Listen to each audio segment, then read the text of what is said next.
we have decided to inflict her with only one sentence, that is sentence of death. Sheikh হাসিনার তৈরি ট্রাইব্যুনালেই তাকে মৃত্যুদণ্ড দেয়া হয়েছে। বাংলাদেশের এই প্রথম কোনো সাবেক সরকার প্রধানের মৃত্যুদণ্ডের রায় এটা। মানবতা বিরোধী অপরাধের মামলায় মৃত্যুদণ্ডের এই রায়কে ঘিরে সরব ছিল আন্তর্জাতিক গণমাধ্যম। তীব্র প্রতিক্রিয়া দেখানো হয়েছিল সেসব সংস্থার পক্ষ থেকে।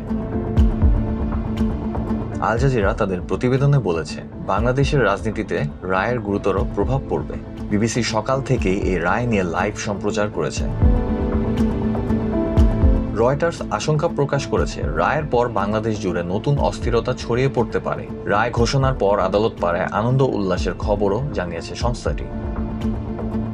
ডয়েচে ওয়েলে তাদের প্রতিবেদনে হাসিনা ও সাবেক স্বরাষ্ট্রমন্ত্রী আসাদুজ্জামান খান কামালের প্রতিক্রিয়াও প্রকাশ করেছে।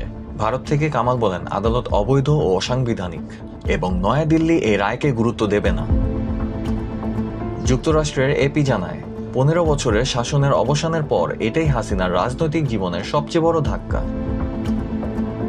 ভারতীয় গণমাধ্যমগুলোর রায় ও হাসিনার প্রতিক্রিয়ার পাশাপাশি বন্দি বিনিময় চুক্তির আওতায় তাকে বাংলাদেশে ফেরত পাঠানো কতটা সম্ভব সেই বিতর্ক তুলে ধরেছে। নেপাল, শ্রীলঙ্কা, পাকিস্তান সহ দক্ষিণ এশিয়ার প্রায় সব দেশেই গুরুত্ব সহকারে ছাপা হয়েছে এই রায়। অনেক বিশেষজ্ঞ বলেছেন, রায়ের ফলে বাংলাদেশের রাজনৈতিক অনিশ্চয়তা আরও বাড়তে পারে।